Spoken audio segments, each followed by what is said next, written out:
664 kunja ane hawk nigga Master tale never mind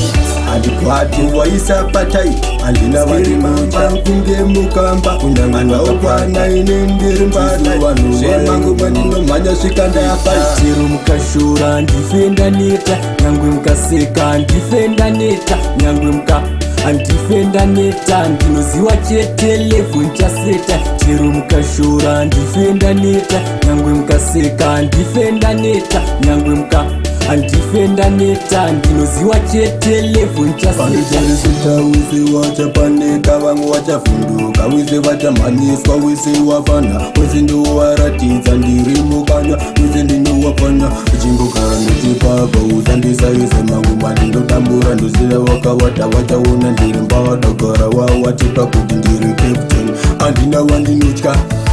Tiru mkashura ndifenda neta Nyangwe mkaseka ndifenda neta Nyangwe mka Antifenda neta ndinoziwa chetele funcha seta Tiru mkashura ndifenda neta Nyangwe mkaseka ndifenda neta Nyangwe mka Antifenda neta ndinoziwa chetele funcha seta Nenda kiketa kuti vano ndishura Pandicha shika vachaona hura Wese wafana avando waratidza Pandicha shika wese wachamano Kuzibanda shika umuru nemuritso Kuita ungezibindira baba machiso Vamwe wachapanika vamwe wachatuvunduka Maguma ndichibata hapana vandinotya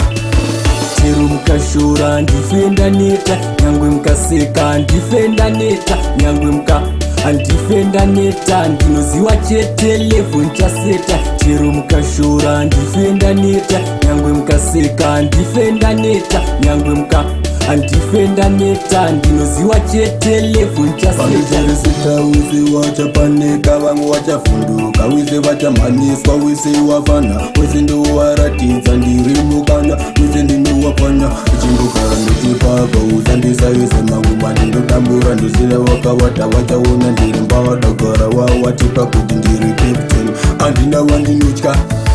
Tiru mkashura ndifenda neta Nyangwe mkaseka ndifenda neta Nyangwe mka Antifenda neta ndinoziwa chetele funcha seta Tiru mkashura ndifenda neta Nyangwe mkaseka ndifenda neta Nyangwe mka Antifenda neta ndinoziwa chetele funcha seta Nenda kiketa kuti vano ndishura Pandicha shika vachaona hura Wese wafana avando waratidza Pandicha shika wese wachamano Kuzibanda shika umuru nemuritso Kuita ungezibindira baba machiso Vamwe wachapanika vamwe wachatuvunduka Maguma ndichibata hapana vandinotya